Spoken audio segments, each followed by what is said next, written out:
All right, let's dive into a story. It's about a secret that was kept for 40 years. A secret that cost a woman her entire life, really. It's about sacrifice and what happens when the truth finally comes out. Let's get started. Okay, just listen to this. I'm 84 years old. To my children, I am a thief. Can you even imagine? That's where our narrator begins her story. It's just a gut punch right from the start. What on earth could have happened to make her own kids think of her that way? 40 years. I mean, let that sink in. Not a few months, not a couple of years. We're talking about an entire adult life. Basically a lifetime. All lived under the weight of this one secret. That's the scale we're dealing with here. So how did we get here? To really get it, we've got to rewind, go all the way back to the beginning, back to a time when everything seemed perfect. We're heading to a little place called Birch Street, where this all began. And, the setup was like something out of a movie. She marries this guy Thomas in '62. He's a real pillar of the community. Everyone loves him. They get the house on Birch Street, and by the 1970s, they've got 3 kids, Sarah, Michael, and David.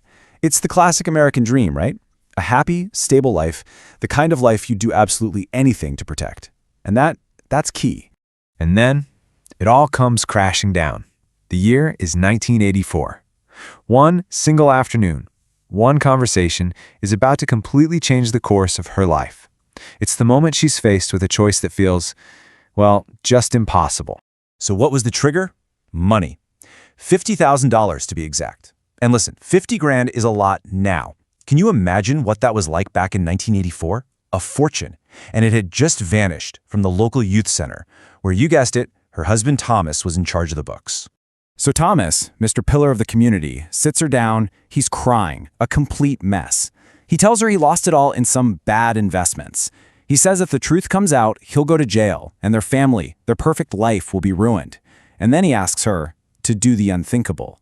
He begs her, the bookkeeper, to take the fall, to say she took it, that she had a secret gambling problem.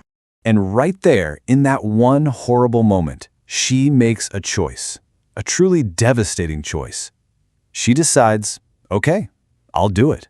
She chose to become the villain so that her kids could keep their hero. But agreeing to this lie, it wasn't the end of the problem. Oh no. It was the beginning of a 40-year prison sentence. But the prison wasn't made of stone and bars. The prison was her own house. And the guards? They were the very people she thought she was protecting. The consequences were just total. I mean, she lost her job, obviously, her reputation in that small town, gone. But the real pain, the deepest cut, came from her own kids. They grew up looking at her with this mix of confused pity and even disgust. As they got older, things just fell apart. Sarah stopped calling, Michael would visit, but it was always quick, cold. She literally became a ghost in her own family. Okay, so fast forward, all the way to 2022. Thomas has passed away, and she's up in the attic, cleaning out all the old stuff. A place just full of memories and forgotten things. And that's when she finds it, the thing that's about to blow this whole story wide open. It's funny how it's always something so small, so ordinary. A shoebox. Just an old shoebox, tucked away. Can you believe it? She stayed by his side until the very end, and he took the secret to his grave. Or he thought he did. This box was about to tell the story he never would. She opens it up, and what's inside? Well, first, the $50,000. It's all there. But next to the cash is something else, something so much more powerful and a whole lot more damning. It was his journal. And a single entry from January 1985, right after she'd confessed, just rewrites everything. He wrote, "She took the fall. The kids hate her now. I'm safe." Just, wow, the absolute coldness of that. The calculation, it's breathtaking. So here it is. For 40 years, she believes she sacrificed herself to save the family from a bad investment. But the journal revealed the real ugly truth. It wasn't about a bad investment at all. It was about a secret affair he'd been having since 1980. A whole second apartment.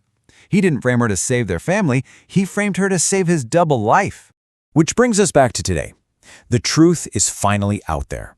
But you can't just erase 40 years of pain. It doesn't work that way. So now, let's talk about the wisdom she's taken away from all of this.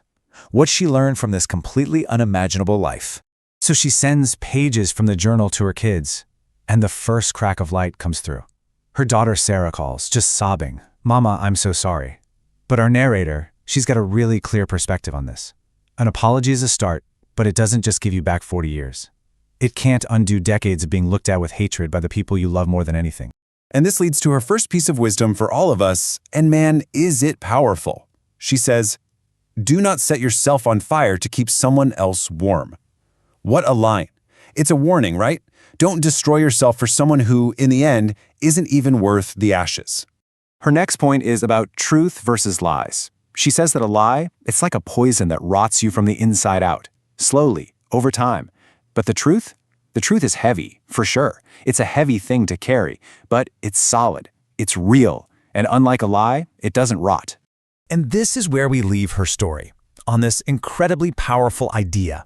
After a whole life lived for her husband, for her kids, she finally gives herself permission to just exist for herself.